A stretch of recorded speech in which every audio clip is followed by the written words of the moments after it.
શું તમે ક્યારેય એવું શિવ મંદિર જોયું છે જે વર્ષના 10 મહિના માટે પાણીમાં હોય છે અને ફક્ત 2 મહિના માટે ત્યાં જઈ શકાય છે?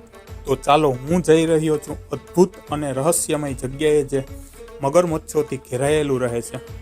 આ પૌરાણિક જગ્યા જૂનાગઢ જિલ્લાના ધરમપુરની બાજુમાં દધીસી સરોવરમાં આવેલી છે, જ્યાં ફક્ત અત્યારે ઉનાળાના 2-3 મહિના પાણી ખાલી થાય ત્યારે જ ત્યાં જઈ શકાય છે. ત્યાં જવા માટે ખેતરોમાંથી બાઇક સાથે પણ જઈ શકાય છે અને ચાલીને પણ જઈ શકાય છે. અને મંદિરની બાજુમાં તમને ઘણા બધા મગરમચ્છો જોવા મળે છે. લગભગ 100થી પણ વધારે મગરમચ્છો અત્યારે સાંજના ટાઈમે બહાર પડેલા હોય છે.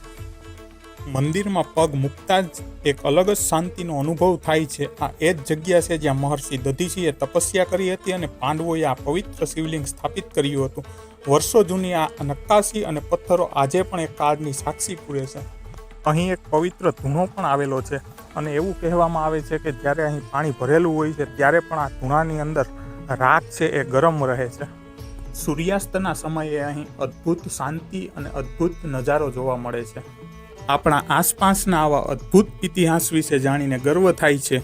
વિડીયો સારો લાગ્યો હોય તો શેર કરવાનું ભૂલતા નહીં. હર હર મહાદેવ.